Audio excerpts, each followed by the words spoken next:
with ease. If you have good relation with your friends, with your family members, definitely you are happy. So very high time, since madam has given the concept of happiness, I'm just putting some few more lines for that. That's it. One thing, if you are happy, you can be successful. I repeat, if you are happy, you can be successful, not the other way around. I'll be successful and I will be happy. No. And if you want to be happy, you should have good social relations. Because the very reason is humans are social animals. You're not living in isolation. So how to have good social relations? The students, how to have good social relations?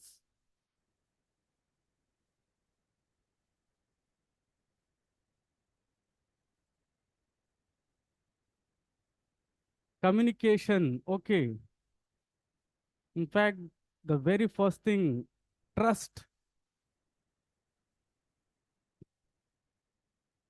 The very first class I have given a concept. You are not telling that. The most important thing required for good relations. So I also gave one line. If you don't have good friends, it is because of lack of dash. Okay. So it's emotionally intelligent. So if you are emotionally intelligent, definitely you have good relations. So here, very, very important. I'm stressing upon this point. Everybody does this. You are also doing that. What is that? Not recognizing your emotions. After reading like nearly 5 to 6 books, teaching ethics nearly for 4 to 5 years, completing nearly 40 to 50 batches of ethics, the most important thing to be emotionally intelligent. Often when I go through like most of the DAF and most of the like when I interact with students, what I found is they are missing emotional intelligence. The very basic thing is just recognize. That's it. Sir, can be some micro grouping among, unlike, okay, there was a message. I'll look into that. Okay,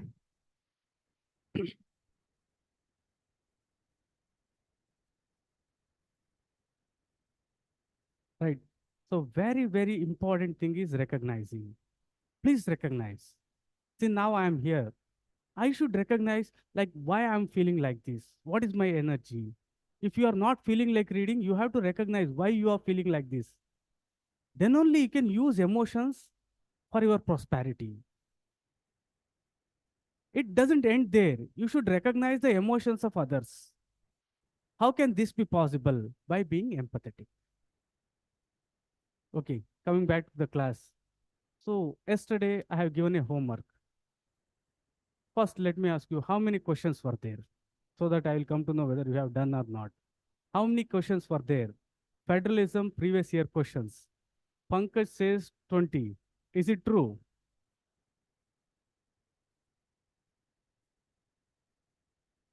14. Okay. So others, they have not. Okay. 15. 16. See, this is not social science. This is science. I am asking numbers. In social science, whatever you say, definitely there will be truth. Right? There are around 16 questions. I just calculated before the class. If I add another two questions from 2023, it will be 18 questions. You can gauge from 2011, sorry, from 2023 till date, we have got some 100 questions. In that, 20 questions are from federal structure. You can gauge nearly the weightage is 20%. And in fact, it is the most difficult of all the questions, right? So how many of you have tried to answer or answered all the questions? So how many?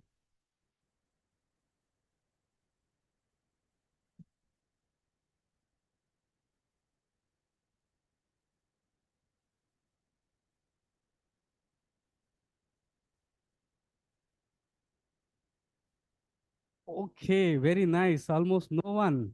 That's great. So, okay, like as I told you, I tried only six. Okay, that's more than sufficient. And I think you are in the top. And that too, very subjective answer. I tried means that can be anything, not even writing also. Tried eight. Okay, great. Okay, not a problem. So, why is that? See, we assume something and we will be doing something. We have adopted a agile strategy, like depending upon what you want we'll change the things. So out of my analysis what I found is you guys are not yet ready for mains. Even we are telling something like your mind is still in prelims mind. So we'll see what best we can do. Now please, to dear students, please do listen to me. So here 2023 questions, very important.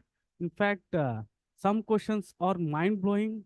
They are exceptionally good and also very difficult. So I have taken some of the questions and this is a homework and this will be 11th homework. So I want to change the phrase also homework. I don't know why you are not doing. So I want to change that to assignment. So assignment number 11 will be this. What is that? I'll be giving the answer, right? I'll be giving the answer, I will explain, but you have to write the answer. Everything I will provide for some questions. 2023 for 2023 questions. You just have to concentrate on those PPTs and you have to write your answers. Right? Okay. So in 2023 GS2, there were 20 questions. So generally, please listen to me. This is the trend in all the GS 1, 2, 3, 4. Generally, 20 questions will be there.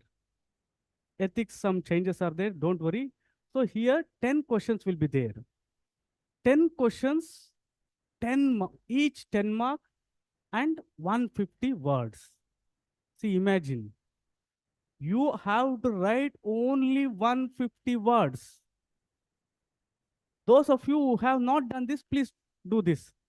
How many words will be there in 130? How long it will take? Right?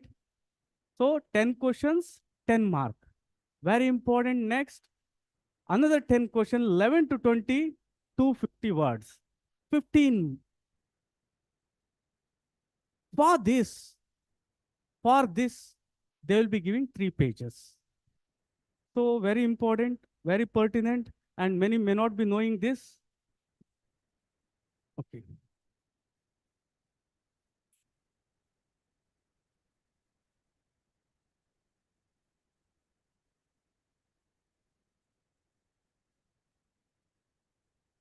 So here, now, very, very important secret, even till date, many are not aware of that. Previously, how was the things carried away? So previously, this was the procedure. Previously, we used to have a sheet. Listen to me. We, we used to have a sheet where question number 1, 2, 3, 4, 20 used to be there. And we were given answer booklet. Answer booklet, first page used to have indication of the things. That's it. During that time, we used to write randomly. Means question number 20, I feel if it is easy, I used to write first. Question number 3, next. We had a very, very bad misconception that first impression is best impression. All the good questions, all the easy questions we used to write in the beginning. But of late, very important, of late, I somehow managed to meet one person, and after that, many UPSC question paper setters and evaluators. By them, I came to know that there is a lot of change in the pattern of evaluation. So that was made by your question come answer booklet. So they have introduced what is known as question come answer booklet. In that, what they do is, say for example, this is page number 1. So they will have question number 1. This is for 10 mark. For 10 mark, they will give 2 sheets. See, this is the question. So you'll be having only 2 pages and you should be writing here. If it is 15, they will be giving 3 pages. In most of the cases, even the toppers won't be writing all the questions. Maximum, they may be writing 15 to 16. In the last 5 minutes, they'll try to cover all the things. Right? So why is this so? Previously, when this system was not there, previously, very important, please listen to me. When question come answer booklet was not there, a teacher used to correct all the question of a student. Is my point clear to you? A teacher used to correct all the questions. Say, for example, teacher 1, he used to correct all the questions. Question number 1 to 20 tak, hypothetical, generally. That was the pattern. But now it has changed. So after question come answer booklet has come, very important, question number 1 will be corrected by only one teacher, teacher number 1. He will be correcting all the questions of all the students, almost possible practically, but only one question. Question number 2 के लिए और एक teacher. So he will be correcting only question number 2. So here there is no need for you to think like which question I should write first. First impression, best impression. A question, like generally it happens in ethics. You may feel that I am writing the same answer. No. You have to take each question de novo, new one.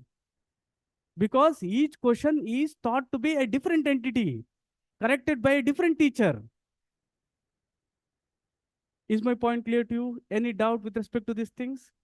I repeat, each question, question number 1 of all students are corrected by only one teacher.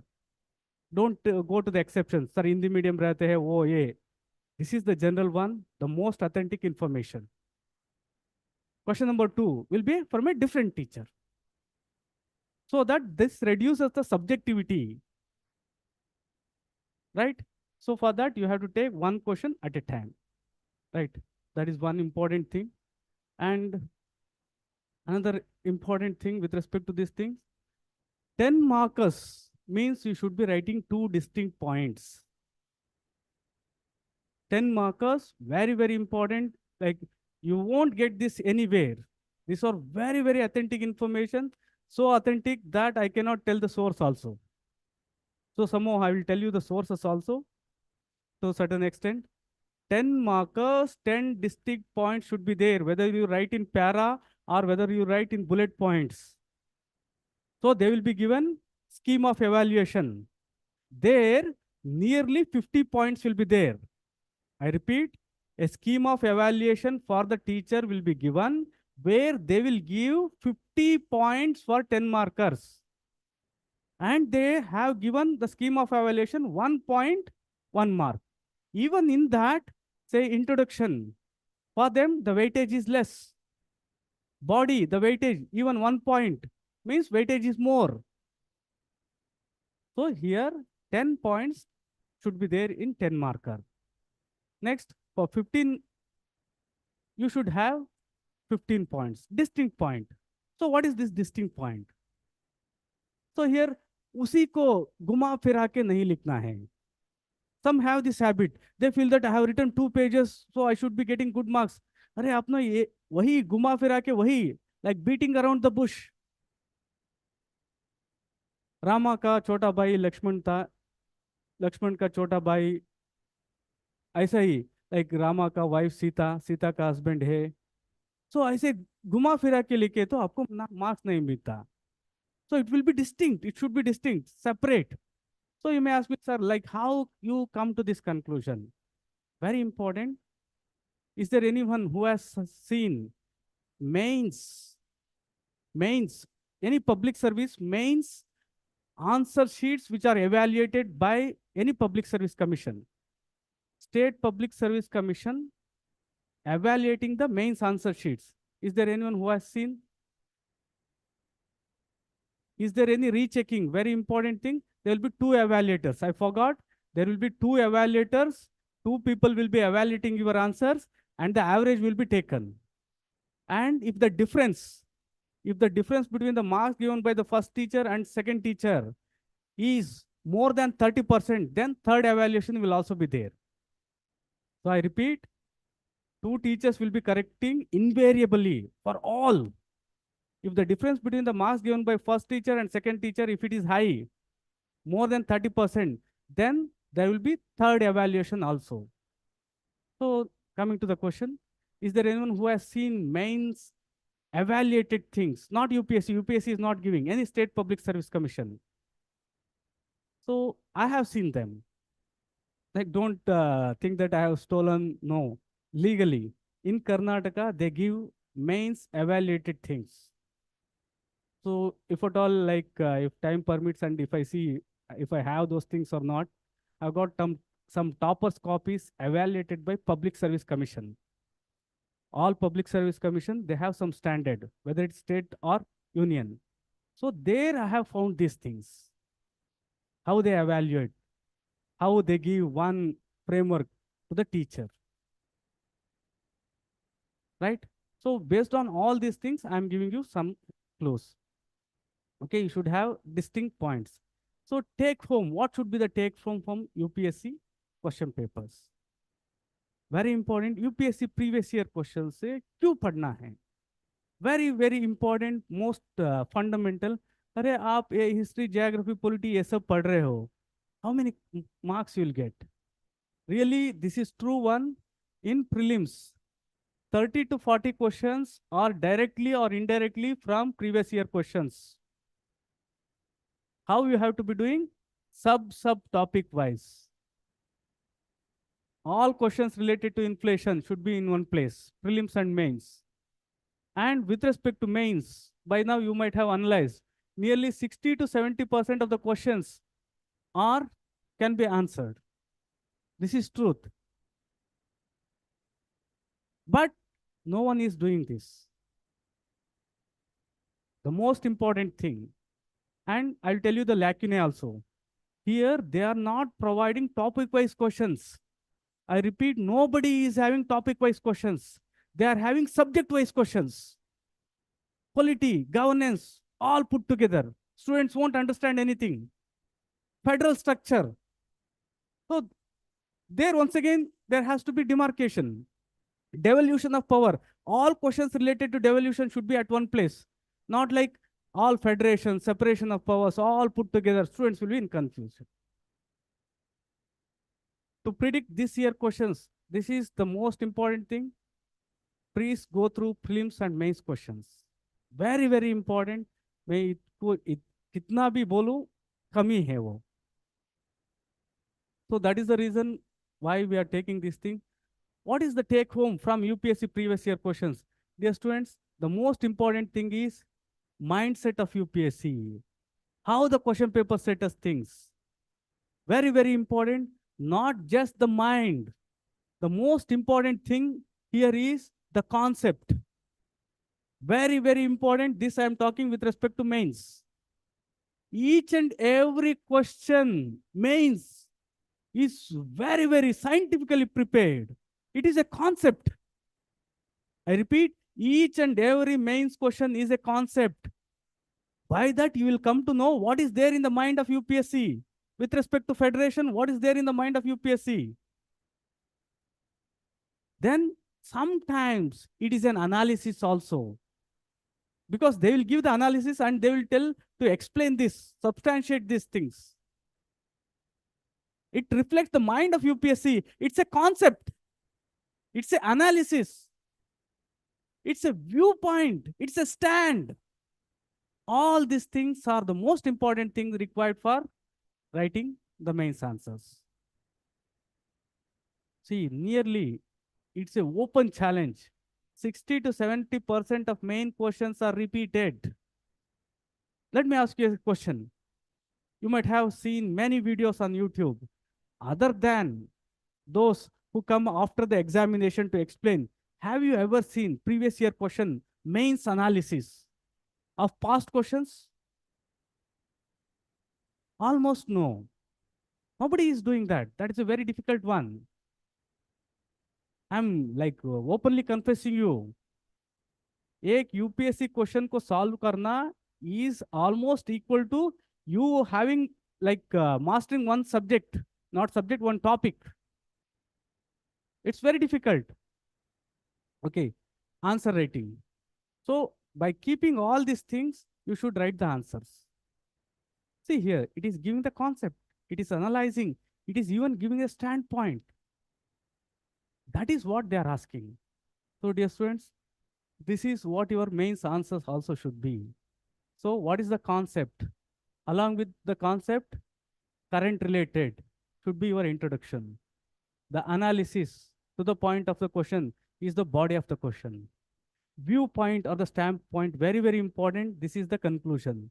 So these things I am not telling on my own. It is given in the UPSC syllabus itself. What they have asked, is it currently related, and analyze, that is the body, and the viewpoint or standpoint is the conclusion. This will be your answer writing, right? So you have to make notes from previous year questions. इससे मैं अच्छा clue नहीं दे सकता हूँ. All federal, I repeat, all questions related to federal structure, there are 18 to 19 questions. Very huge. Think it over. They are difficult. Then make a note from all the questions. UPSC का mind में वही question रहता है, इसलिए and also analysis, everything will be same. If you make notes and if you use them in your answers, definitely UPSC will accept. Let me give you a simple analogy for this. UPSC in one of his questions has says that emotional intelligence is the ability to make use of your emotions for your betterment. One of the finest definitions. Definitely you can use that in the mains answer. UPSC says that integrity is a quality of an individual which is uncorruptible. If a person is uncorruptible, then only we can say that he has got integrity.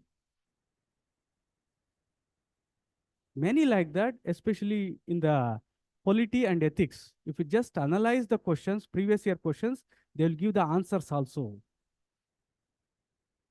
Right? Okay. So here, essay paper. So here, the main thing is you have to think, reasoning thing. Essay 2023 question. In that, they will be giving 4. You have to answer 1. So similarly, section B, they will give 4. You have to answer 1. So that will be the pattern generally. Okay. Now, just I think it is visible to you all. Please go through this.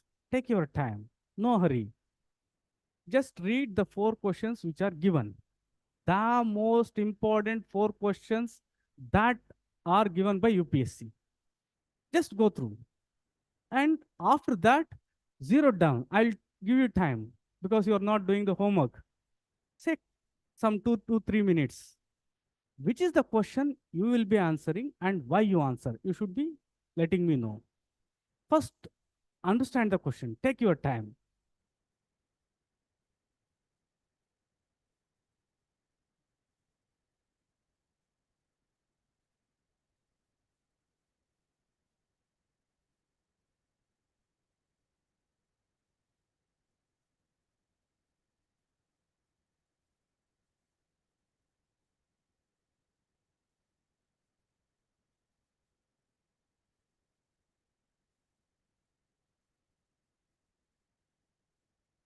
No hurry. Take your time.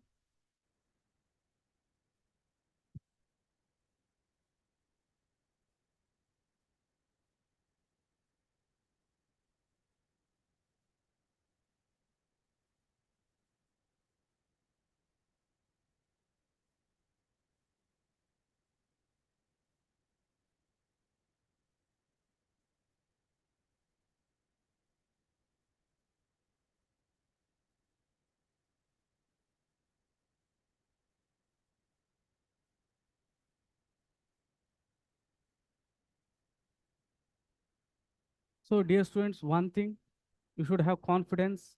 Don't think that ये मुझे पता नहीं है, ऐसा आप नहीं बोल सकते. These are like pretty subjective. And in fact, it gauges how you understand a subject better than any other question. JS 1, 2, 3, usme like they cannot gauge because only 10 to 15 lies will be there. Essay papers are very, very critical. So now I want to know which question you will be choosing. And first, let me know which question and then why.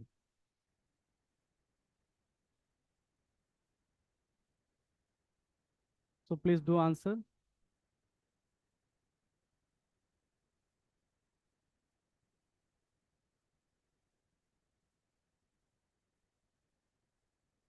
Punit says that he will answer 1 and 3 because these are philosophical as well as metaphoric. Very good. 1.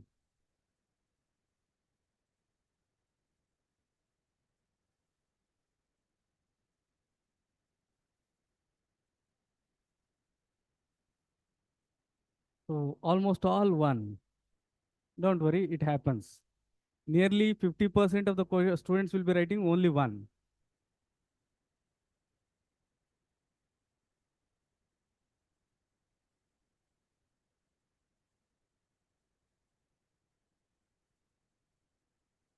Okay.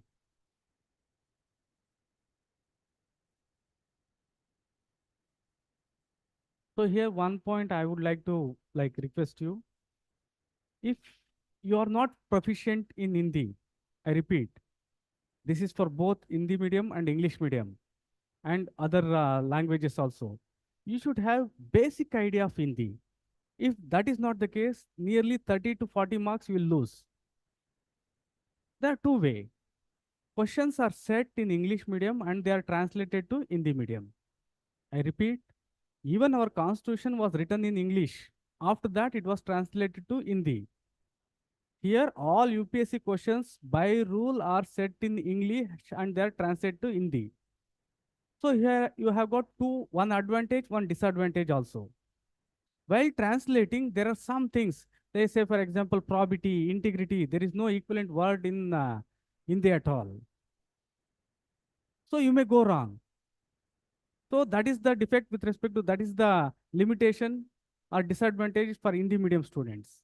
At the same time, they have got one advantage. What is that? These questions, after being set in English, they just explain the meaning. They're not translating there. They're explaining the meaning. So you can understand better. So those of you who have this habit of not reading Hindi questions or not like if they have forgotten, even for all, at least learn some alphabets. It will be of great use. Especially mains, the questions are difficult. Even if a small difficult word comes, you won't be understanding the question. So you should have at least little bit idea that if you get some doubt, you have to go for Hindi. Then next, please go through this section B.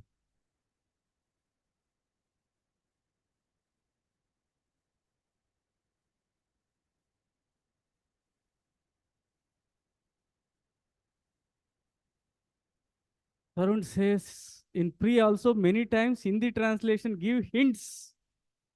See, this is unfair for, and at least in fact you have this advantage. Think about people of southern part and northern part of India. No, only Hindi and English. No Kannada. Okay.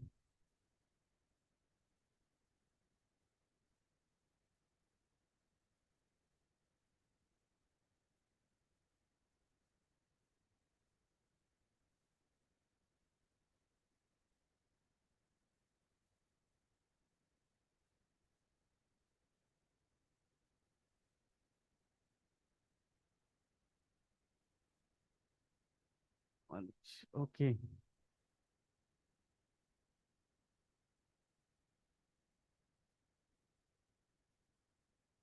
So please write down like assignment number 11. So this is the one. What I expect, very important. Just try to write the meaning. आपको ये ऐसे लिखने का जरूरत नहीं है, it is not desirable. आपको एक आइडिया है, इट विल बी फ्लो। से फॉर एग्जाम्पल आपका रिलीजन के बारे में बात करें बोले तो कितना बात करते हैं, almost you won't stop. The politician you like or the party you like, you can talk hours. So assignment is just write the meaning, implicit explicit, means literal meaning क्या है, inner meaning क्या है. See here, very important, I want to make you mistakes. This is the one thing, till they write means they won't be aware. If you start writing from now, the things will be very, very clear. See, these are the things which take a long time to emerge. It's not like history, geography. आपको ये नहीं आते. So with respect to answer writing, okay. So assignment number 10, meaning of, sorry, 11. So change the number. Meaning of all essay paper questions, 8 questions. Just meaning. मुझसे अच्छा लिखना है. देखिए इसमें there is no advantage between me and you. In fact, you have got the advantage. As we grow old, our cognition, our creativity, our interlinking things gets very low. Different ways, give different meanings. A hint I will give you for this. You can give 3 to 4 meanings. I repeat, you can give 3 to 4 meanings. तभी आपका दिमाग काम करेगा. So assign number 10, meaning of all essay paper questions. So assign number 8, I have already given. Federal structure, 18 questions are there. Just write the meaning, that's it. And if possible, write 1 or 2 lines. Then assignment number 9, like today I'll be giving the constitution part also. In fact, we are sorry for that. We are told that suddenly, we are told that we'll be taking offline class. It was a very inconvenient situation for students also. All the way they rushed into the class and there was some technical error. So because of that, we pulled back to our studio and we are taking the class. So I'm extremely sorry for that. Really, most of the boys came there. Okay, Amara boys, they somehow adjust, not a problem. So these are the things. So here I'm not expecting you to write. Please don't write answer. This is one of the greatest limitation. I have given the examples also. छोटे बच्चे step by step कैसे होते हैं, ऐसे होना है. One of the thing why I'm not giving like personal suggestions as to how to write is, until and unless you write some 30 to 40 questions and show me, I cannot give. If I really give, like what is the thing missing, definitely you won't show me the question another time. You will lose the confidence. To give some suggestion also, I need some questions, at least some 30, 40. लिख के एक बार मुझे दीजिए. I'll just go through and I'll say what is wrong, what is right. एक question लेके आ जाता है, sir correction करो. उसमें कुछ नहीं रहता. क्वेश्चन ही कुछ पूछे रहते हैं. They will be writing something. Very, very important. More than 50% of the people who write mains, they don't know the meaning of UPSC questions. They write whatever they want, even in their first attempts. First mains. The reason is they have not mastered previous year questions. If they would have mastered previous year questions, it is very easy for them to answer the questions given. So these are the assignments. That very reliable information, very, very reliable information. In fact, it is a secret. So what is that? UPSC question papers are given only 2 things. So they are given only 2 things, almost nothing. They are only 2 things. They are your syllabus and previous year questions. So to tune to the reasoning, कैसे UPSC question paper setters question पूछते हैं, questions को भूल जाइए, repetition को भूल जाइए, कैसे पूछते हैं, कैसे अंडरस्टैंड करना, उसके लिए आपको यूपीएससी क्वेश्चन लेके मंथन करना है. I don't know the exact meaning of मंथन, but like you have to brainstorm with those questions. Specially 2020 से ऐसे क्वेश्चंस ऐसे आ रहे हैं, like no need of preparation. Even if you prepare for 20 topics, not even a single question comes. If it comes, you can get like highest marks. So very important, simplify the syllabus I have given you. Simplify even the questions also. Then try to brainstorm. That will be more than sufficient. If you do that, see, just imagine. Please listen to me. Just imagine. The whole syllabus is in your mind now. 67 points. And the previous year questions. Just connect to them. From where? From where it has come? How to write? What is the meaning? That will be sufficing. Right? What you should be doing for all the things with respect to mains. First of all, previous year questions, read. Afterwards, think, analyze. Don't write. Because this is the bad method I have found. Because if you start writing, it will take time, many things. Like लिखने के बाद correction करवाना है, वो है, ये सब हो जाता है. Just read them, understand, think. Afterwards, next step, read and understand the question. First is just reading and thinking. एक question का answer क्या हो सकता है? Then try to write the answer. Or think as to what is the answer in your own way. Don't use anything. The only thing you should be using is your mind. Don't use any other source. Just think first.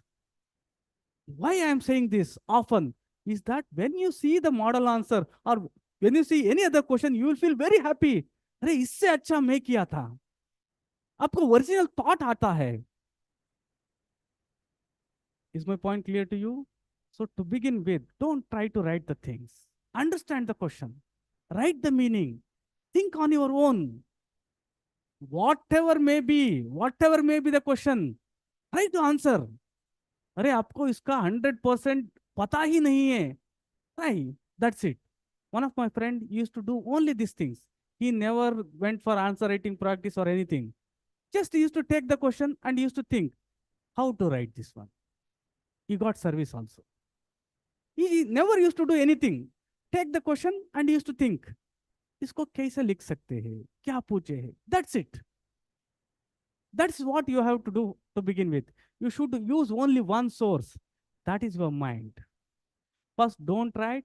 First, understand the question and analyze later. And afterwards, just concentrate on the main body. I repeat, अभी introduction and conclusion लिखने के लिए मत जाओ beginning में. This is for those who have not written minimum 100 questions. I'll give a very important analogy often quoted in many books. Think of a situation. You're walking on the road. You're walking on a busy street. Suddenly you found something amazing, something interesting. Then suddenly you thought of observing that.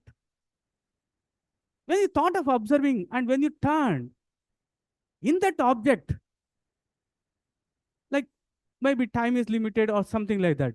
In that object, you found 3 things which are very good. So what will you do? I think you got my question. So you are walking on the street, suddenly you found something interesting. So here in that object, suddenly you found 3 things. So what should be done? Number 1 option, observe all the 3. Number 2, observe only 2 things. And the second option, third option, observe only 1. Fourth option, no need, no observe, no, don't observe. So what will you do? Which is the one thing you do? Option 1, all the 3. Which option will you take? Option 3. Okay. So do you have any other creative ways? तो इसमें ऐसा हो जाता है, mains के लिए पढ़ा है तो बच्चों को ऐसा लगता है कि कुछ पढ़ाया नहीं, सर ने कुछ स्टोरी बोल के चले गए. So, ऐसा नहीं है. Mains is all about reasoning. Mains is all about making you to think. I have already taught polity for 2 batches. और एक बार वो स्लाइड लगा के एक बार पढ़ा सकता हूँ. So here, when you find something interesting, amazing, सब देखने के लिए जाए तो कुछ नहीं देख पाते. First, concentrate on one most important thing. So why I am saying this? This is in relation to mains answer writing. बच्चों को वो analysis body they forget. Sir introduction कैसा लिखना, कंक्लूजन कैसा लिखना. Even when they are practicing, what I have found is they're always worried about introduction. They are always worried about conclusion. ऐसे मत करो. पहले the exact need of the questions, meaning and what is the answer, उसको सोचो. Introduction and conclusion are incidental. Is my point clear to you? So the most important thing, the secret for writing the answer is, first of all, don't touch non-UPSC questions. These are fraud on UPSC exam, fraud on constitution. Because किसी को कुछ अच्छा लगा, ये question दे दिया. UPSC questions are very, very scientifically made, especially the mains questions. अंदाजा भी नहीं लगा सकते हैं आप, इतने साइंटिफिकली रहते हैं. With respect to others, those are not prepared by experts, they are prepared by people like me and you. So I repeat, until and unless you master previous year questions, if you are touching any question, then it is simply fraud. Fraud on UPSC preparation. Only after you master these things, then only you have to touch. Then only you will be in a position to gauge whether these questions are UPSC questions or not. Is my point clear to you? So here, with respect to mains, I have given you how to write the answer, everything. This is one of the last final touch for you. Don't think about introduction. Introduction is incidental. Don't think about the conclusion. Concentrate on the main body, the analysis, the need of the subject, need of the topic, need of the question. Because nearly 70 to 80% of the students whom I have met, they think that, sir, introduction kya likhna hai, conclusion la hai. No one almost asks, sir, how to tackle this question, the body, what we have to do. They're not asking the main thing. Introduction mein kya likhna hai. So I have already told you, introduction in that, the concept, question ka meaning explain karo. Current related things, add it. All the related things, anything, in a concrete form, in introduction you give. Conclusion is about your viewpoint. So where you stand, that is what given by UPSC. Until and unless you take a viewpoint, it simply says that you are not fit to be a manager. You are not fit to be an IAS officer. And very, very pertinent, once again, I stress upon this, please go and read the preamble of mains syllabus. Each and every line is important. I repeat, each and every line is important. You have to internalize the preamble of main syllabus. Right? Okay. Any doubt with respect to the things I have told? If there is any disputing things, you are open, like you can ask me. So one question. How many of you have written more than 200 questions till date? Is there anyone who has written 200 questions already? Answers for 200 questions? Very good. Pooja has already done. Himanshu has already done. Very nice. Up to 100 questions, Tarun. Okay, not bad. Nandini, very good. So, new students have, they are doing really great. New students or those students who did not attend previously. Okay, not a problem. I have given the things. Already 20 questions are with you. Today we'll be discussing another 3, 4, and I will give all the dimensions of that question. You have to write just in 100 words. So don't write even in 150 words. Just write in 100 words. And in fact, I have corrected almost all the questions of all the students who have produced more than 100. That is the reason I asked. तो 100 question से ज्यादा कोई दिया है तो उनका सबका एक बार देख के क्या क्या है, I have already given the feedback. If you have not got, maybe the reason is you might have sent only 1 or 2 questions, 10, 15. The more you give me, the high chances that I will correct and I will give you individual like feedback. Okay. UPSC question. So these are the things as it is. So 23 ka sub, all questions are here. So I won't go into these things. You might have already gone through these things. So federal division of power, I'll answer those. So federal division of power, many were having some problems with conceptual clarity. So what is this federal power? देखिए ऐसा है, like think head of the family, father. Here he has to assign one work. There is only one, or like something like that, some work. One is son and another is daughter, right? So one is son, another is daughter. Daughter can do some things. Say for example, like women will be very, very like quick, dexterotatory. Their hands are very fast. Generally, they write very good, handwriting, everything. So men are physically little stronger. So what the father does is, so father related to law and order with respect to defense, security, these kind of things are given to son. And this respect to soft skills and those things which require accuracy, those things will be given to daughter. Are you getting me? Similarly here, some things can be done best by the state. So those are given to state. Some required at national level, uniformity, uniformity and national level, those are given to center. So here it doesn't mean that one is inferior to another. A person who is having security, he cannot say that a person who is having like social relations, social welfare department de diye daughter ko. Home ministry was given to son. That doesn't mean that one is inferior to another. So I'll make the concept still clear by giving another example. So hope this may make the point clear to you. See, this is the constitution, right? So Atani and Barani, do you have any idea?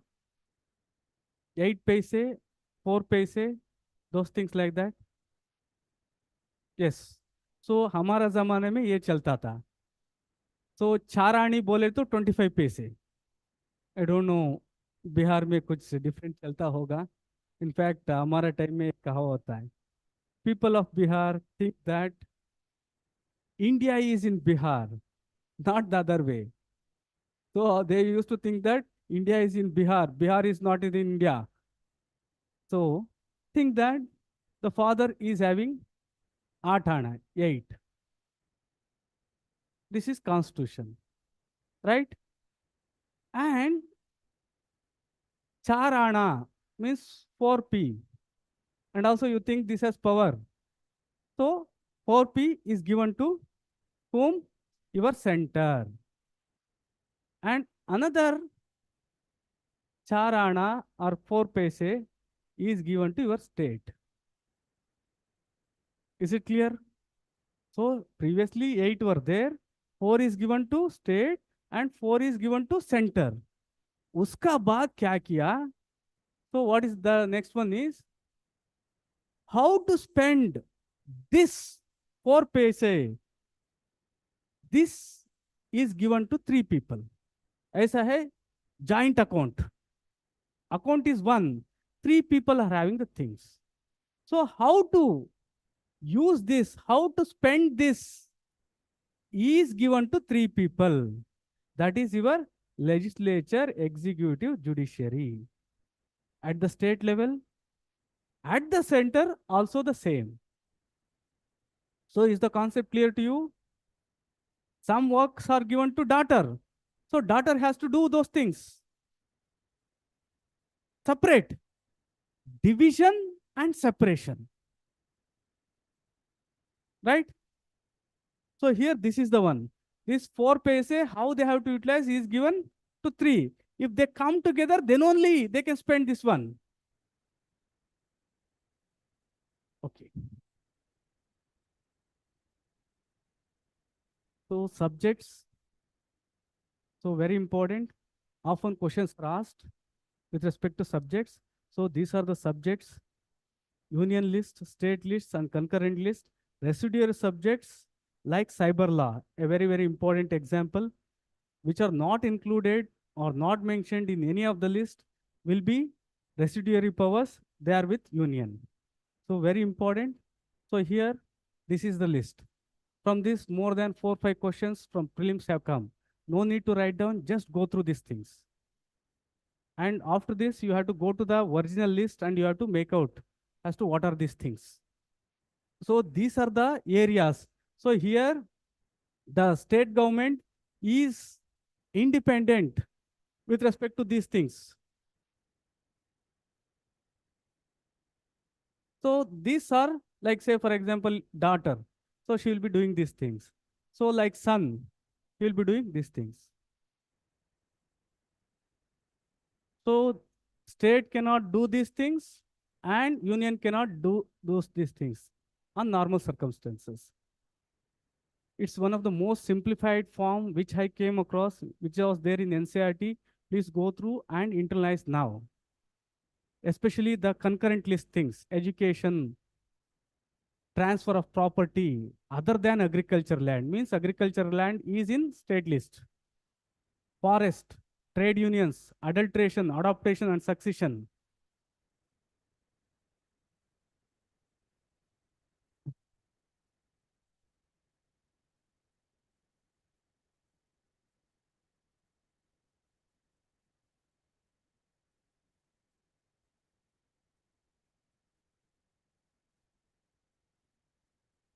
So here Sonia Dutt has raised a question. Sir, due to quasi-federal nature, the division of power is not equal. So son and daughter have the same basic. Okay. So the question is very pertinent, but I'll clarify the things. Federalism. So like done with a, have you done with this list? पढ़ा आपने? Internalize किया? Will you be answering a question if it comes from this one? Okay. So coming to the question, see here it is not the matter of who is having more power. Listen to me. Federation is not about who is having more power. Is the concept clear to you? Center may be having 80% of the power. State may be having only 20% of the power. That can also be a strong federation. Very, very misunderstanding, very, very important misunderstanding. Strong federation doesn't mean that both are having equal. Strong federation means that these are clear cut. One is not dependent on the another. Is the point clear to you? Constitution dividing. एक को ज्यादा मिल गया क्यों? Because they are not, they are able to do that in a better way. We want uniformity, we want integrity. That is the reason. The other will be having less. So any doubt with respect to this? Federation, I repeat, strong federation doesn't mean both having equal power.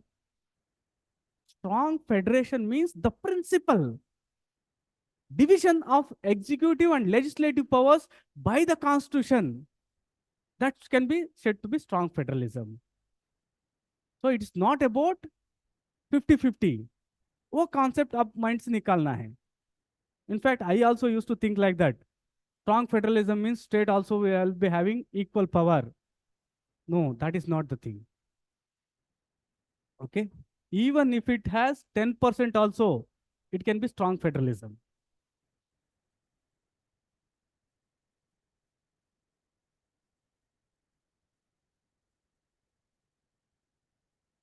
So there is another question. Yesterday we learned that the term co-equal. But sir, The very existence of state relies on the parliament. How can they be co-equal? This is wrong.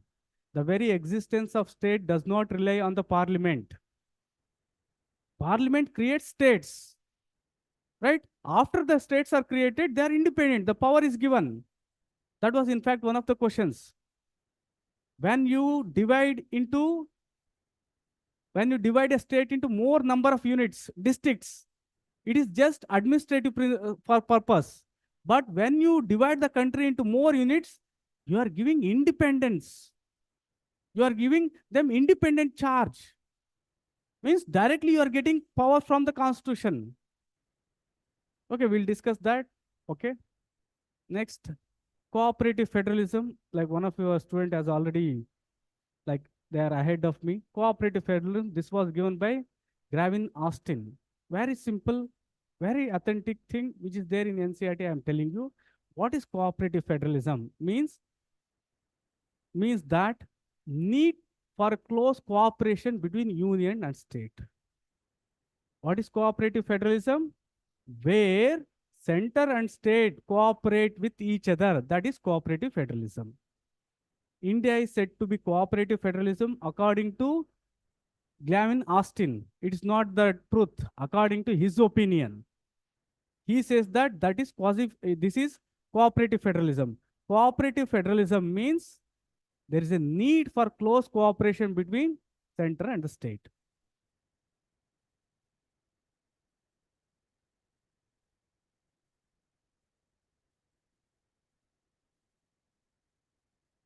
Okay.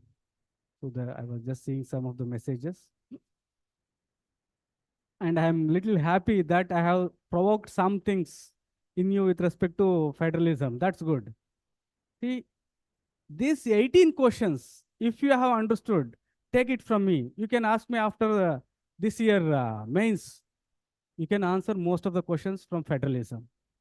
If at all, if a question comes, it may be with respect to a new thing which has happened in current affairs or any other thing.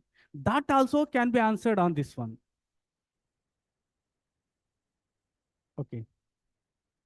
So sharing of power is required because it avoids monopoly.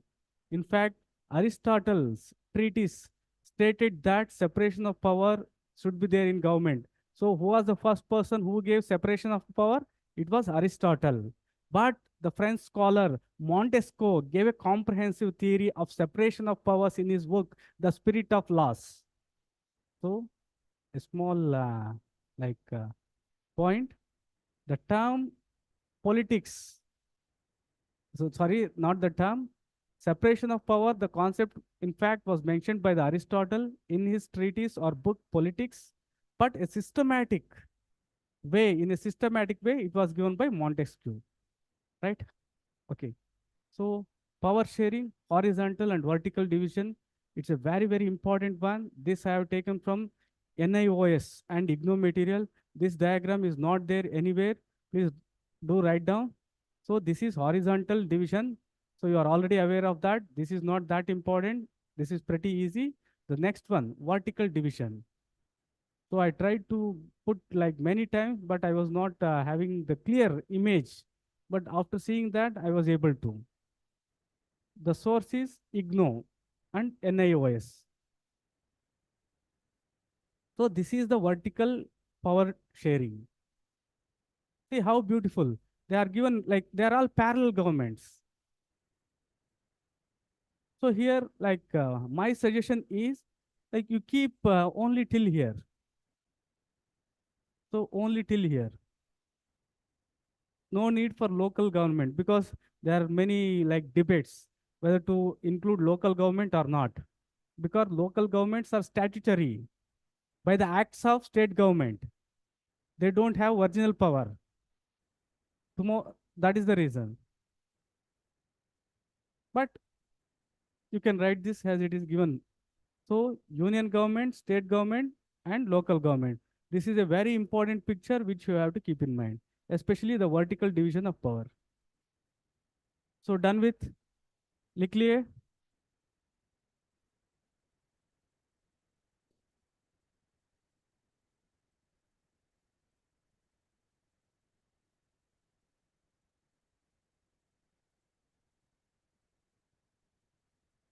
Very good.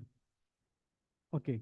So another important thing, just to concentrate on the concept. One of the most contentious issue in federal structure, federalism is governor.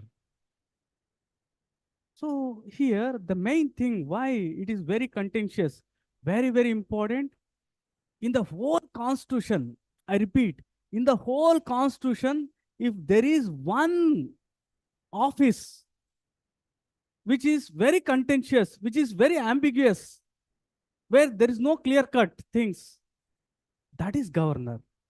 See here, governor is head of the state, but the main problem here is he is not elected. See how the things, please connect the things. So here you have to imagine this constitution, after that you have got center and you have got state. Head of the state here is nominated by the president. That becomes the main problem. So head of the state is a representative or is a nominee, is a nominee of the president. So here generally, like if you take this here, president, it will be very good. So generally people understand like this, but president is head of the state. So his nominee will be there. But the problem is president acts in accordance with the advice given by the Council of Ministers. So literally he comes here. So head of the state is not elected, nominated, and he acts on behalf of the union government. And more importantly, even your president is not having much discretionary powers. The little what they had has been removed by 42nd and 44th Amendment. So here the main problem is with respect to this discretionary powers. Governor exercises two kinds of powers. One is based on the advice given by the Council of Ministers. Next is discretion. It almost goes to the British period where the transferred subjects, on the transferred subject, the Council of Ministers had a say. On the others, no. Reserved subject.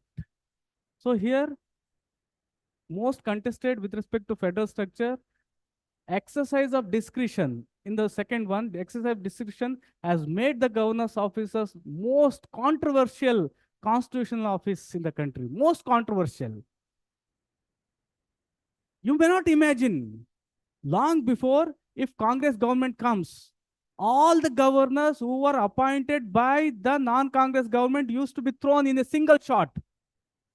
One single shot. Nearly 10 to 15 governors used to change. Can you imagine the situation? 10 states may, say for example, 2024 elections, think that Aam Aadmi Party will win. So according to the president, what should happen? All the governors appointed by the BJP will be removed in one shot. And they will put their men. This is one of the most important thing with respect to federalism. So here, discretion with respect to appointment of chief ministers, dismissal of ministry, dissolution of assembly, use of emergency powers. So here, based on the emergency provisions, based on the precedent rule, we have a question in 2023. If time permits, we'll discuss that too. So discretion exercise, appointment of CM, ministry, dissolution of assembly, and emergency powers. Right? So these are the things which you have to keep in mind to understand states. So the broader idea you should have, right, with respect to states. Okay. So team, it's a win-win situation for all, cooperation. So now moving forward with the same continuity, what is cooperative society? What is a cooperative society? So here you have like part 9b. What are cooperative societies? Think. So I want to a definition, a small definition, however vague may be from your side. What is cooperative society? This is a very important question. Questions are expected because of late this has been made a fundamental right.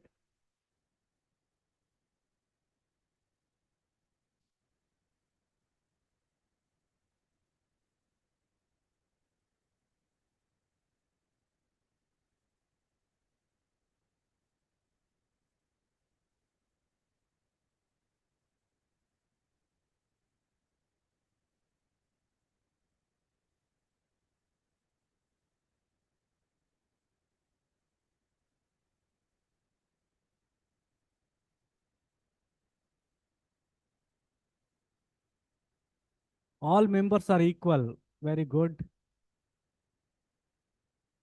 Organized, regulated by rule and group. Okay. Branch of business group. People come together for a single goal. Profit organization to help people, but from the organization also earn profit. Single goal.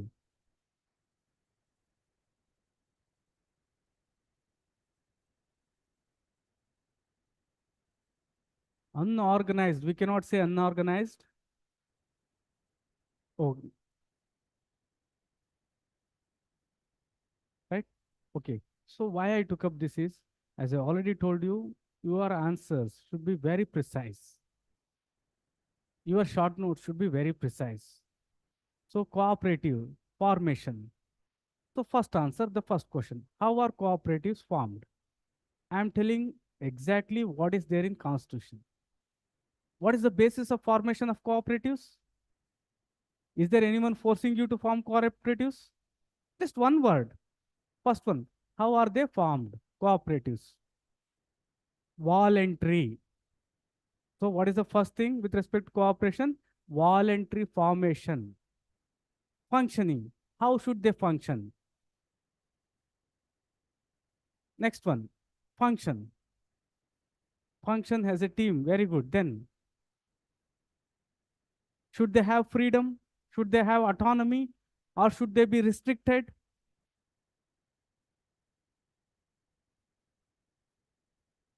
So they should have autonomy. Very important, इससे ज्यादा नहीं है, आपको ऐसा ही पढ़ना है. देखिए, मैं like for in 20 years I might have read Laxmikanth book more than 100 times. उससे ज्यादा भी हो सकता है, क्योंकि like before I came to teaching itself I read many times, because हमें prelims को भी वही पढ़ना था, mains को भी वही पढ़ना था, and I used to go to sir also used to teach the same, and also question also used to come. Okay. Control, how should we control? Who should control? Who should control? What should be the basis for control? What should be the basis? How they have to be controlled? Democratic. Management. कैसा रहना है?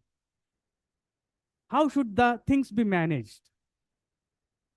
So, very simple, dear students. I'll explain those things. Please come back.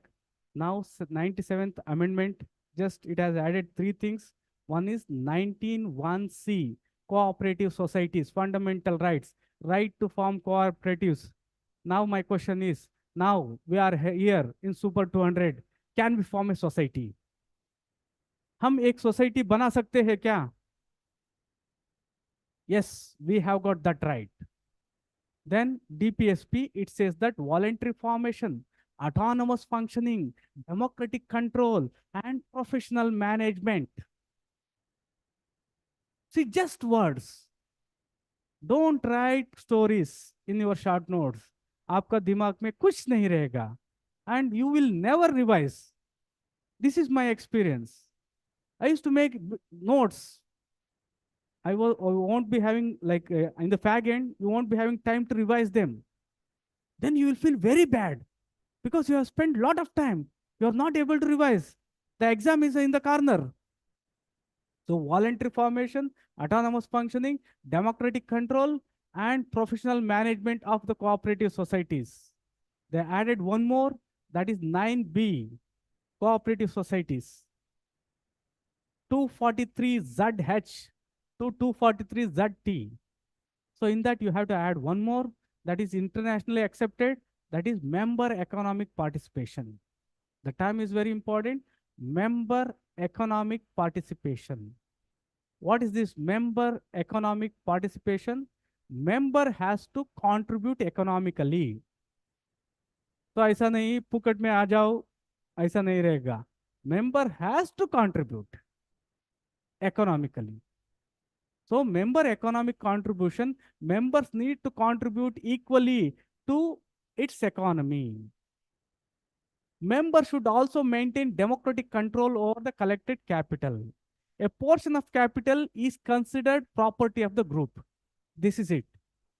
So if you keep this in mind, you can form a cooperative on your own because you have got the fundamental right. So just note down the member economic participation.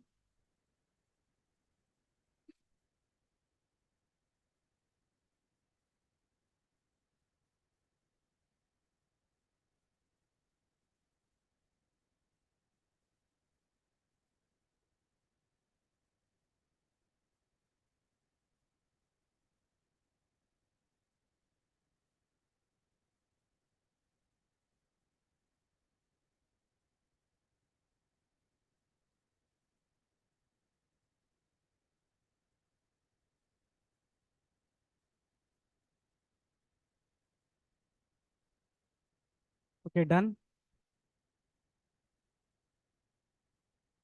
So here, just there are three things. One is members should contribute economic, democratic control over them, and what you have contributed will form the property of the group, right? Okay, moving forward. Okay, so now, very important. Constitutionally guaranteed judicial independence is the prerequisite for democracy. Just give your thought, understand the meaning. A very, very important, thought provoking. In this, every word, I am giving the clue itself. Every word here has a meaning. You have to answer every word. So now, so one more clue from my side. How to understand the question? Dear students, break the question. Break the question first. If you have a concrete idea of all the words here, constitution, judicial independence, prerequisite, democracy, definitely you can answer this question, right? Take your time and please let me know what is the meaning of this one. Constitutionally guaranteed judicial independence is a prerequisite of democracy. Take your time. If you don't want to type, don't worry, you write it on your own. And I have prepared nearly some 50, 60 PPTs for this one. I'll give you all the dimensions. Tomorrow, take all the things from that and you have to give me only 100 words. Right? Go ahead, take your time and just give me the meaning. If you don't understand these kind of questions, you won't understand future questions also. Almost the same person will be setting questions until unless he dies or he will be removed. The same person, because it's a very secret affair, they won't change often.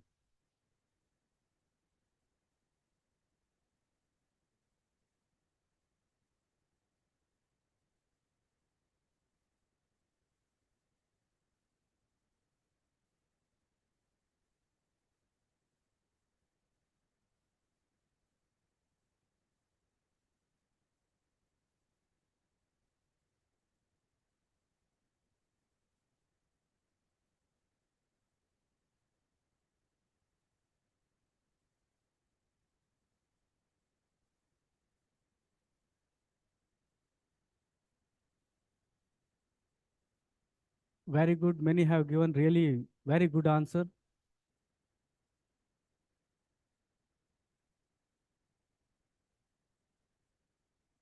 Nice.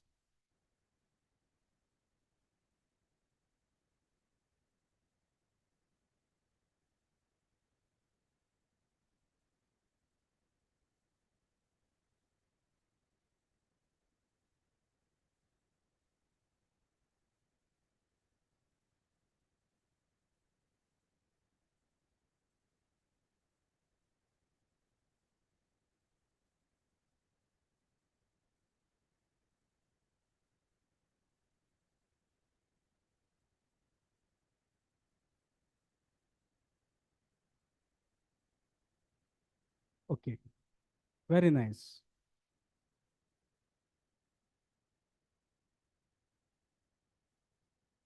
Okay, question.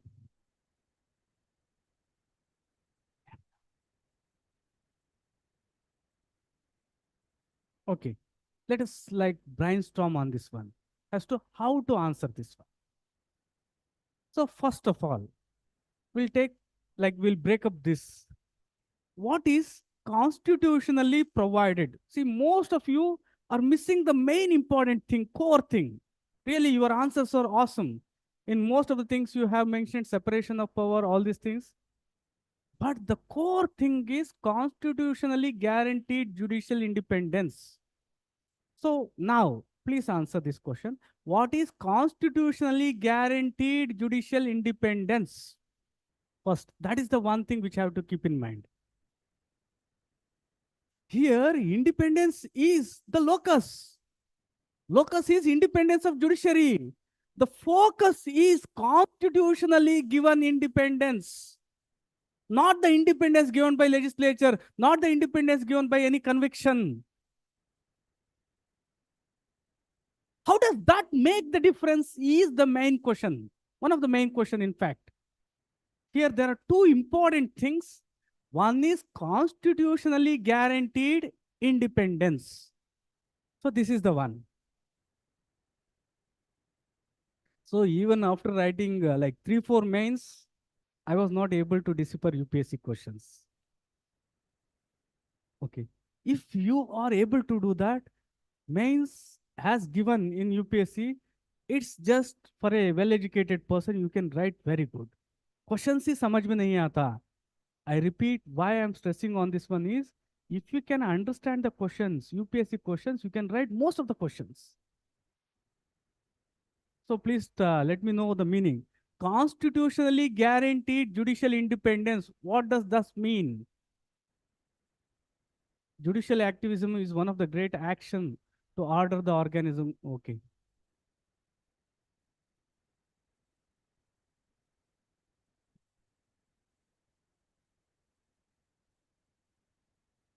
Judicial review, no. Like, what is the meaning?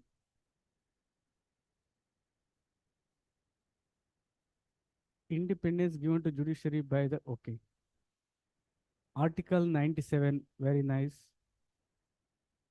Enshrined in the constitution, it is independent and judiciary, okay. Judicial independence is the basic structure and cannot be taken away.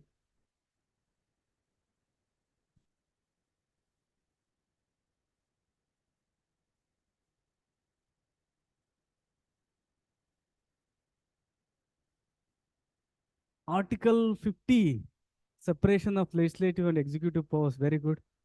So I say article madhyo, like I may not remember those things. Independent, okay, now. So here, point first thing is this one. Constitutionally guaranteed judicial independence. So here, this is constitution, legislature, executive, and judiciary. This to this, the power is given by constitution. The same way we discussed with respect to federation, you have to understand. So what does this mean? What is the implication? When you are getting from, what is constitution? The supreme law of the land. When you are getting power from the supreme law of the land, nobody can touch you. Legislature cannot do anything. Executive cannot do anything. Is the point clear to you?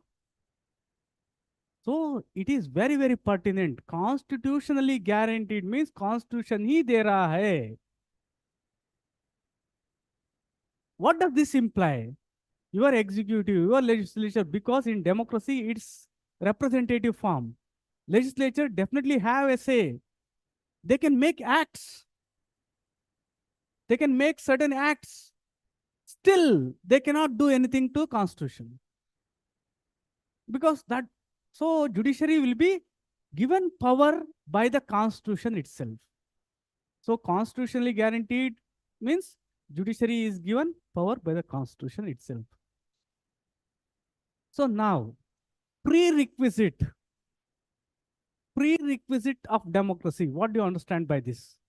Prerequisite prerequisite of democracy. Now answer this question. Very important basic requirement, foremost pillar of democracy, condition required for democracy.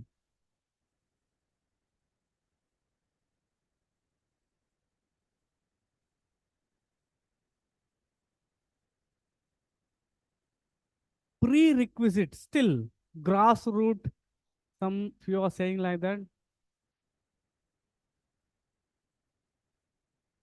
Basic condition, very good. So in simple words, we can say that prerequisite, pre. So there are certain requirements. So there are certain requirements to say that this is democracy. Prerequisites means without these, democracy won't be there.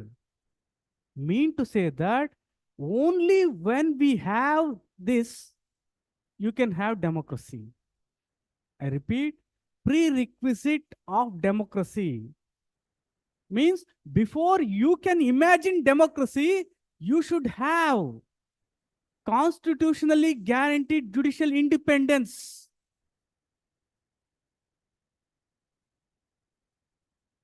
Means for democracies to exist, to imagine anything, say for example, children.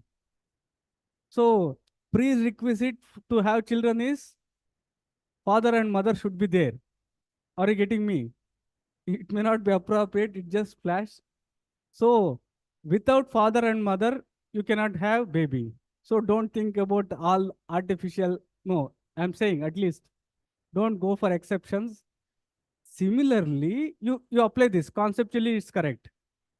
Similarly, like माँ बाप नहीं है तो बच्चे कैसे like कैसे पैदा होते हैं ऐसा. If you don't have judiciary, you cannot think of democracy. Did you get the point? Judiciary like constitutionally guaranteed judicial independence नहीं रहते तो democracy ही नहीं रहता था. Right? So now coming to the point, students are very happy when I talk about marriage or anything. Other topics, they are not that interested. Okay. Right? Now, constitutionally guaranteed judicial independence. So here once again, you have to touch upon this judicial independence. So you should touch upon as to what is judicial independence also. Constitutionally guaranteed judicial independence. Then in a very brief way, you should also has to say what is democracy. So now you correlate. Like now take the definition of democracy. What is democracy? So once again, if democracy has to be there, relate it to this. Now, other way of looking the things.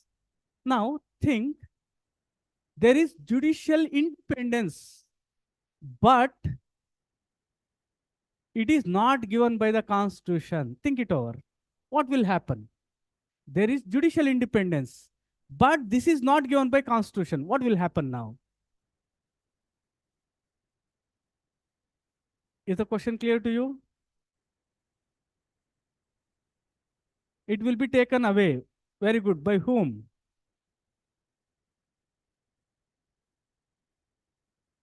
Very good. So executive and the legislature, they will do whatever they want. They'll do whatever want. They just change. It won't be permanent. It won't be real. Right? Okay.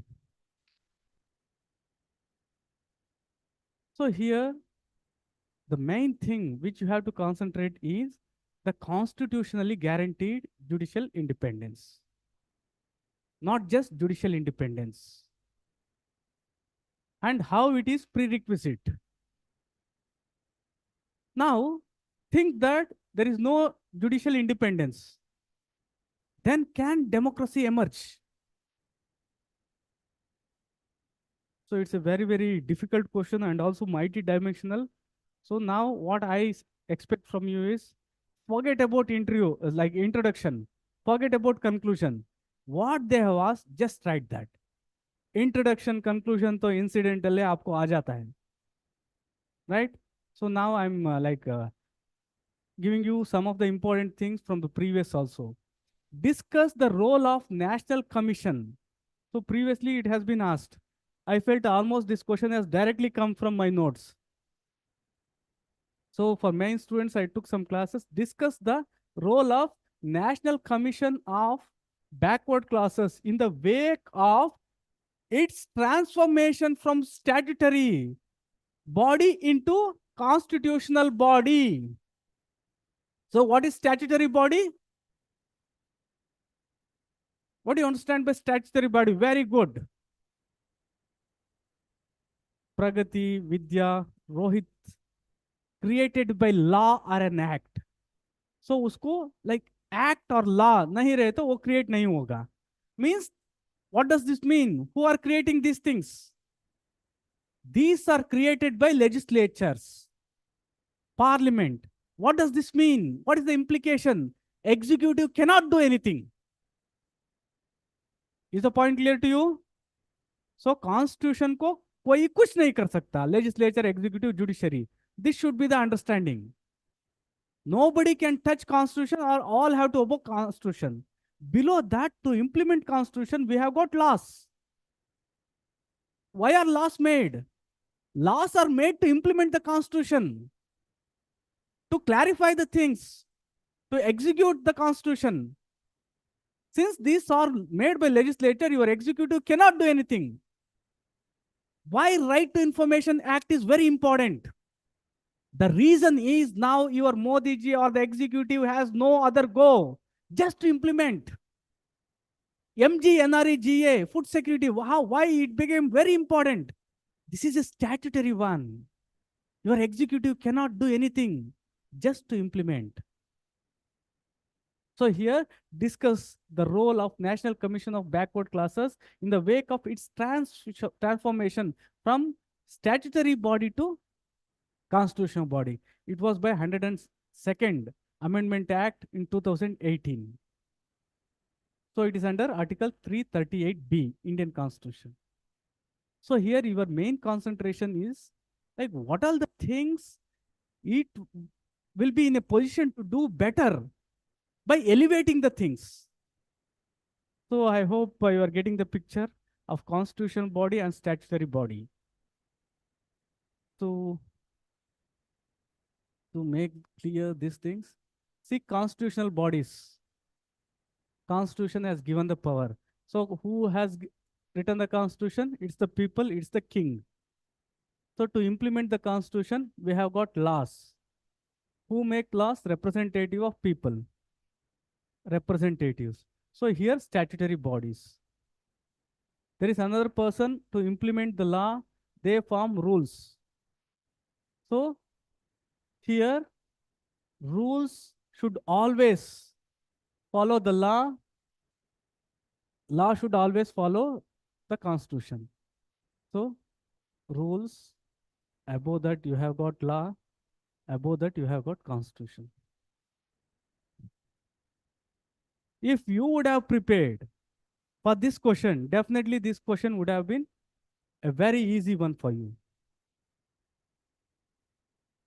Next, not only that, see, in 2020, what steps are required for the constitutionalization of the commission?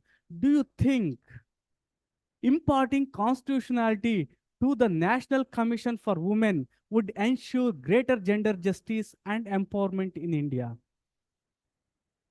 So now tell me, is there any like major difference between this question asked in 2020 and the previous one, National Commission? See, I'm showing you, if you have done this one, see, I have taken 23 questions, 20 questions, constitutionality. Afterwards, they have gone little one step. What has been done at that point of time? Here also the same thing. See, judicial independence, similarly, these bodies will also be independent. These bodies will be stronger. When you give constitutional status to National Commission for Women, the same way you have to think.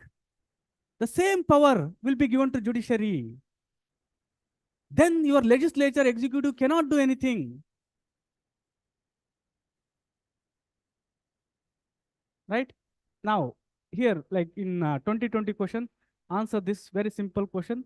What steps are required to constitute for the constitutionalization of a commission? Very simple question. इससे simple नहीं आएगा.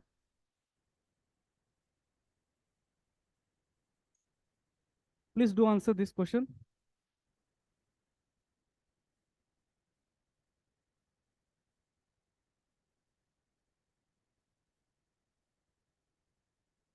So, how to make me as a constitutional body or a constitution person? So, put me in constitution. That is it.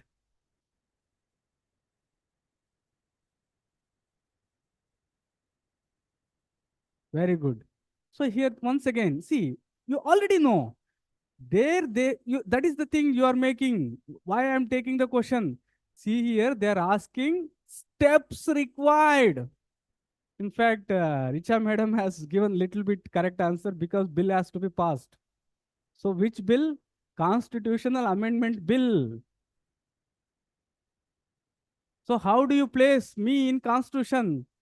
You have to pass Constitution Amendment Bill. So you have to give little, one line. In one line, you can answer this one. Clear?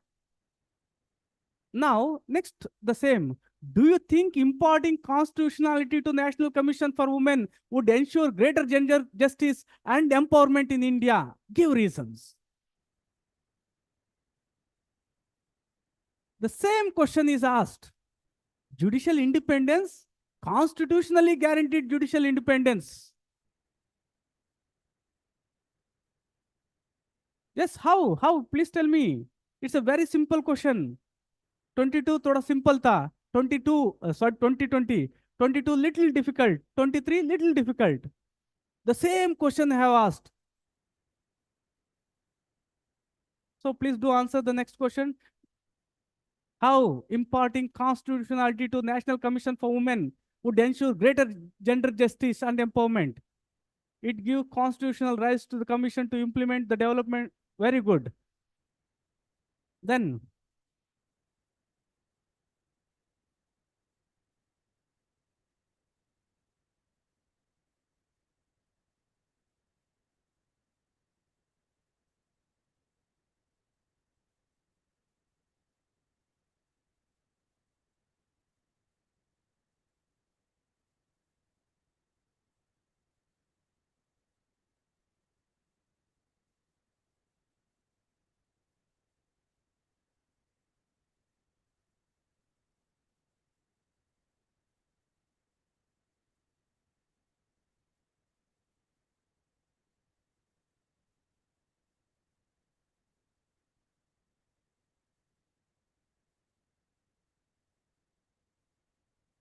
okay, now come back to the class. Once again, go to our federal system. When these commissions are made constitutional, I repeat, when these commissions are made constitutional, just don't think about that making into constitutional things. Their powers, their authority, their jurisdiction, the way they have to work, the accountability, everything is defined. One of the allegations, one of the limitations with respect to these commissions is interference of legislature and executive. I repeat, legislatures and executive will be just thrown away. They just cannot do anything. Election Commission. Just imagine election commission. Election commission को मोदी जी, राहुल जी कुछ कर पाते? Can they touch those people? No. Why? They have got independent powers. Their powers are defined. They are free from legislature. Not only that, not only with respect to that, वो क्या करना है? What is their work? What is their power? When can they exercise? Everything will be given in the constitution. And yet more important, listen to me, yet more important, there will be obligation on the legislature and executive to implement those things. This is one of the most important thing. Constitution में जो लिखा गया है उसको legislature execute like they have to implement. Is the point clear to you? If they are not doing that, that becomes violation of a constitution.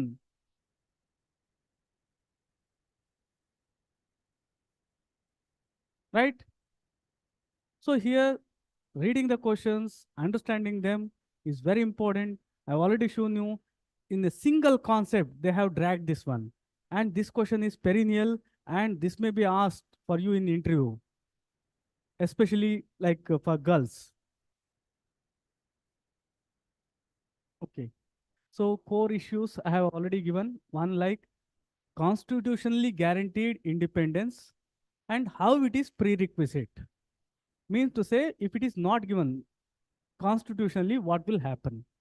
So here, democracy, you should have an idea, and judicial independence. Judicial independence, how it is prerequisite.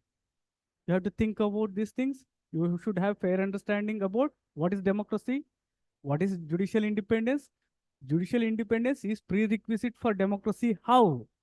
You have to write one line, two line, one word, two word, sufficient. Constitutionally guaranteed judicial independence.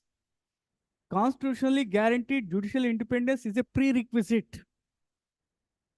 These are the things which you have to brainstorm upon. Right?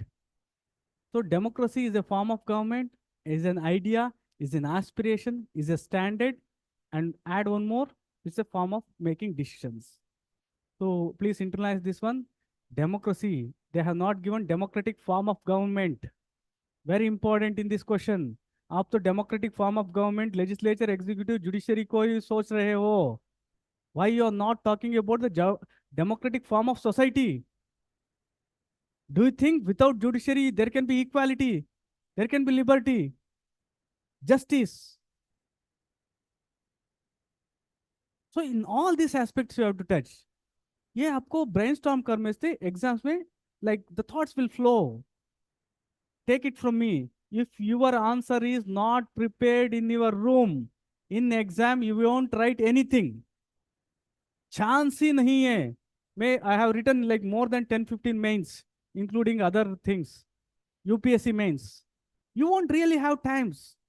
6 minutes, in 6 minutes you have to write one question. And also this is your life and death. So all the issues will come. So until and unless your answer is ready in your mind, your thought is ready in your mind, your logic is ready in your mind, you just cannot write any question. Democracy is a government idea, aspiration, standard, and also decision making. Form of government, directive rules, society based on equal opportunity for individual rather than hierarchy, decision making based on the principle of majority rule. So all these things, please go through these things. So various meanings of democracy, very, very clear. From the very beginning, I was telling, but none of you thought this way. You are always thinking about legislature, executive also has a idea, as a ideal, as a form of society. So at another one important thing. So here democracy with respect to society has these things: autonomy, rights, liberty, equality. Even Ambedkar has spoken these things. Justice, liberty, equality, fraternity. These are the very important things. Okay. Okay, just to, I have already explained this simple way, where what all the things. See here how judiciary helps in all these things you can think of. So in democracy, one is people. People elect the rulers, right? Then rulers should take majority decisions. Number two, people should elect the ruler. Ruler should take not peripheral majority decisions. And this election should give the opportunity to change the current rulers. So we are talking about the election also. Then people should have equal choice and opportunity, all men and women. So here we are talking about this also. See, one, people, second is election, third is rulers. So here you can touch upon each of these things. People should have equal choice.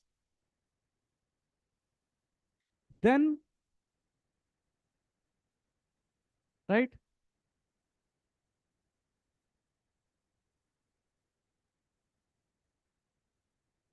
So these are the four things.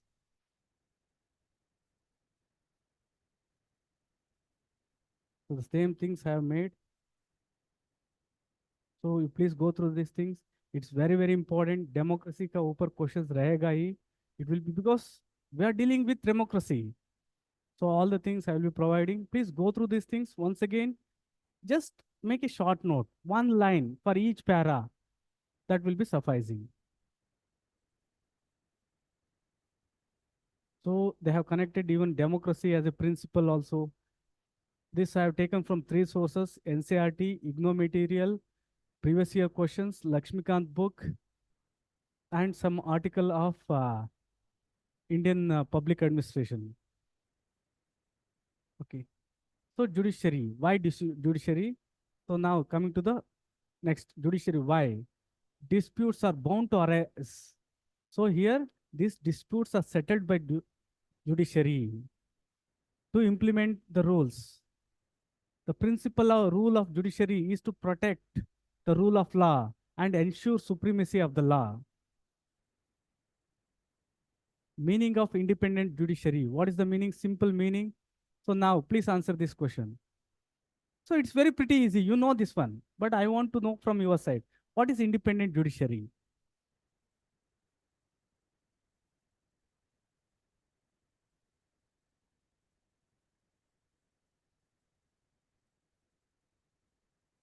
No external influence. Very good. Free from legislature and executive. Very good. Then,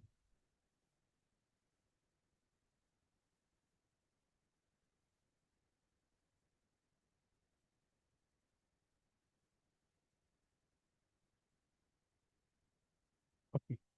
So these are the things given very precisely in your NCRT.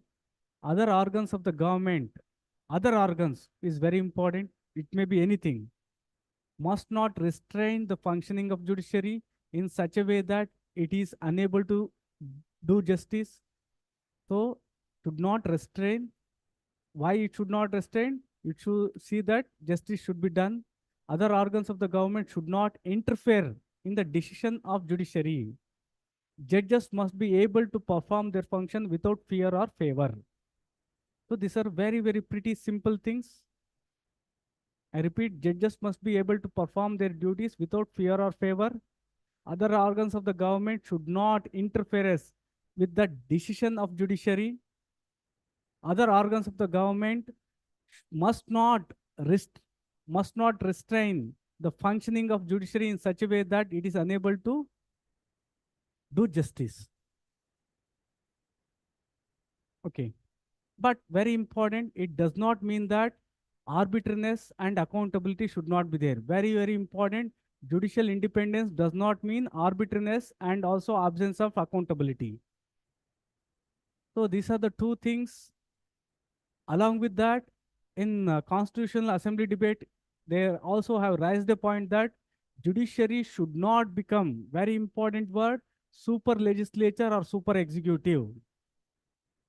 So judicial independence, the 3 points, that judiciary independence should not lead to super legislature, super executive, and the previous one, arbitrariness and accountability. So it should not give the decision arbitrarily and it should be accountable.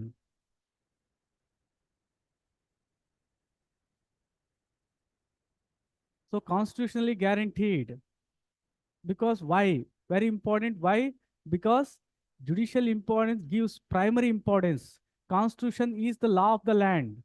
Constitution represents the highest law of the land. So constitutional recognition of judicial independence gives primary importance. Other laws, policies are supposed to respect the judicial independence. When the independence is given by the constitution, even the legislature has to accept, not only accept, has to abide by those things. The rights mentioned in the constitution would be those which are considered to be the basic important. Than your laws or anything, that becomes the basic important thing. Constitutionally guaranteed judicial independence is the most legitimate and unambiguous power. The last line is very, very powerful and important. Constitutionally guaranteed judicial independence is most legitimate and unambiguous power. इससे बड़ा legitimate नहीं रह सकता. Not only that, it forces other organs to work also. So why constitutionally guaranteed judicial independence? So tensions that arises from time to time between judiciary and the executive and the legislature will be resolved if it is made by constitution. See the fate, the basic structure. See, for example, now what happened? So we had what is known as Article 13. Article 13 says that no law can violate constitution. Law cannot violate the fundamental rights, right? Then you had what is known as property, right to property. So right to property was a fundamental right. You want to bring about some reforms in agriculture, land reforms. All zamindars. So what is zamindari system? Let me know in the comments. What is zamindari system? Who is a zamindar? Very important concept. Who is a zamindar? In just one or two words. Landlord, very vague. All landlords are not zamindars. No. There is one prefix for this, for landlords. That is zamindar. Not a worker, but the owner of the land. Yes, still it can be made precise. Absentee landlordship. So absentee landlord means he is not in the land. वो दिल्ली में लखनऊ में रहता है, but the work he won't be on land. Absentee landlords of this ship to be zamindar.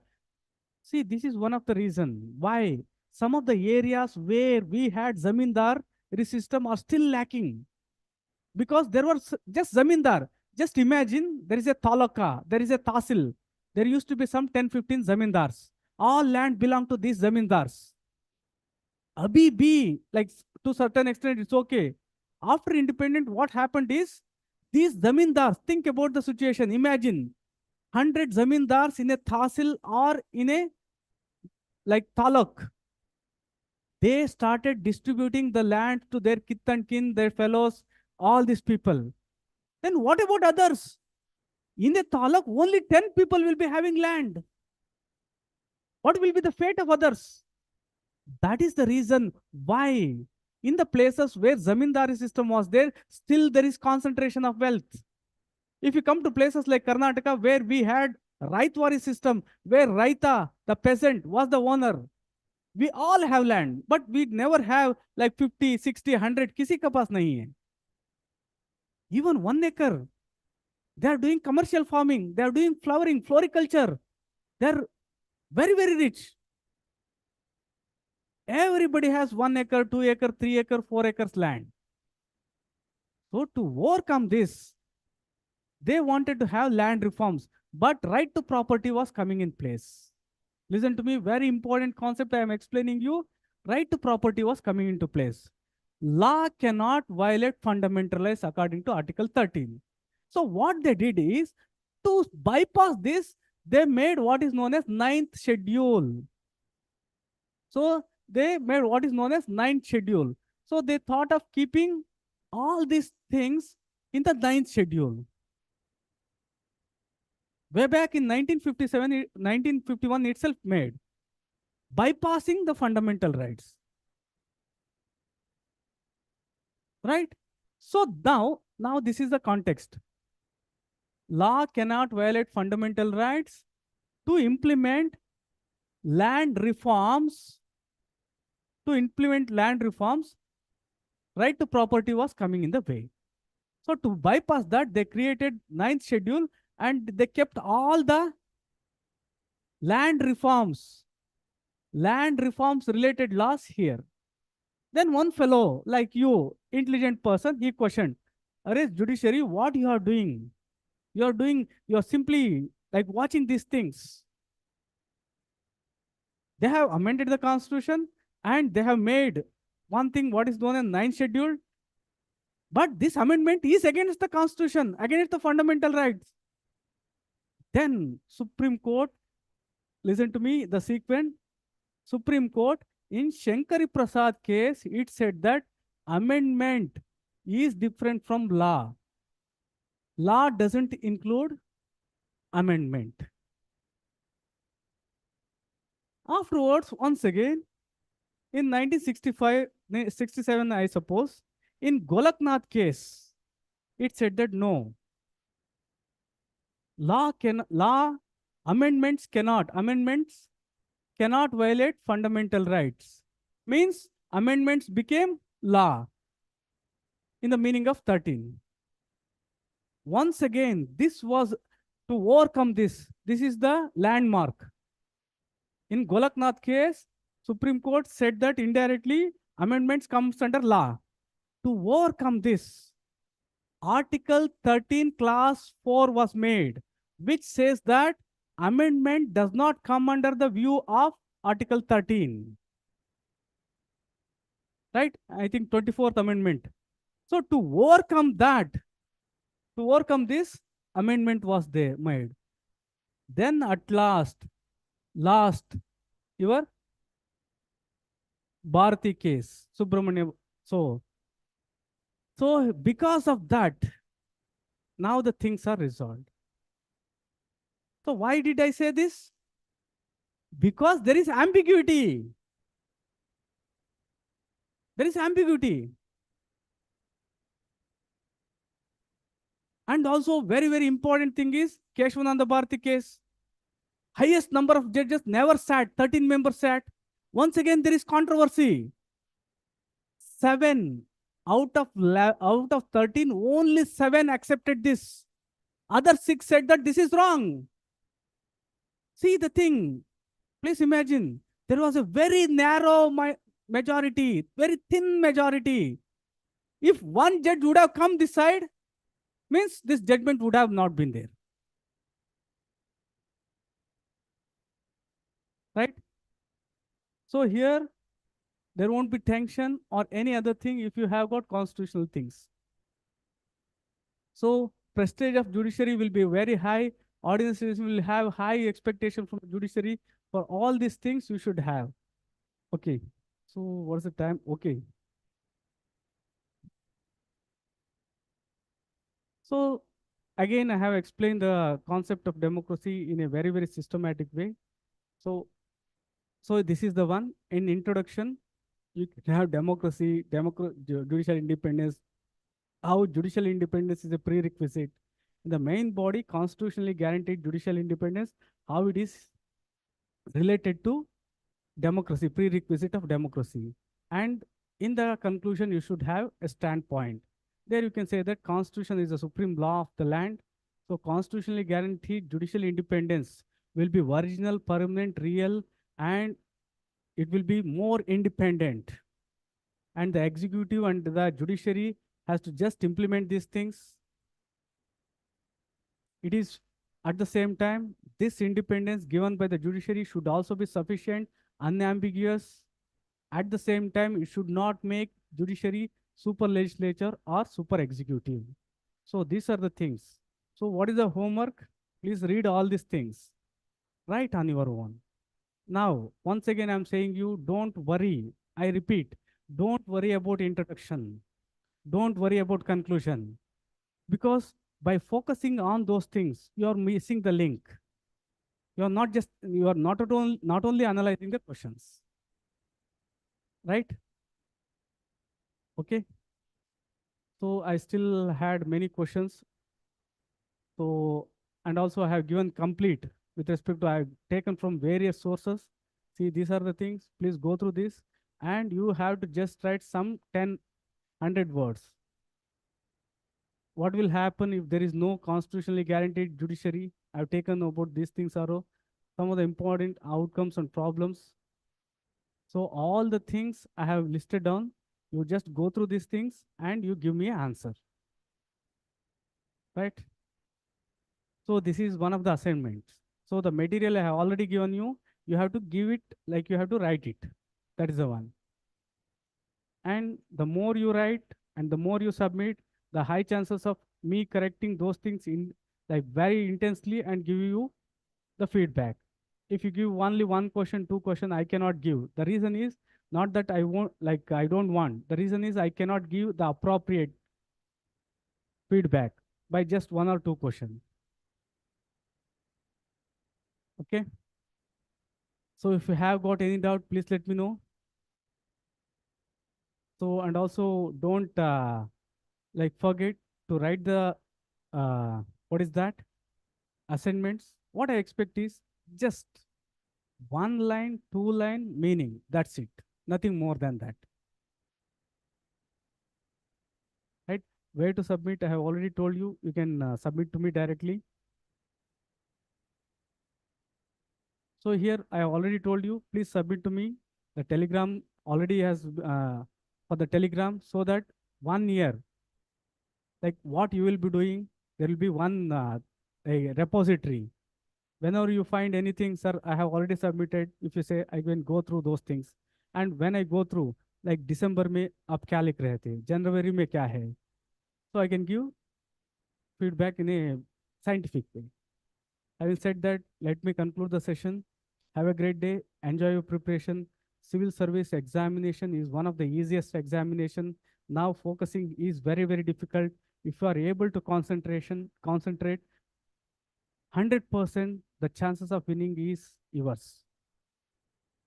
If I go to Rajendra Nagar, Mukherjee Nagar, very less number of students are in library, more number of students are in street. Streets में आपको जाने के लिए जगह नहीं मिलता, library में कोई नहीं पढ़ रहे, they have given thousands and they are not going. Why I'm saying is I'm not like critical of those people, just to encourage you.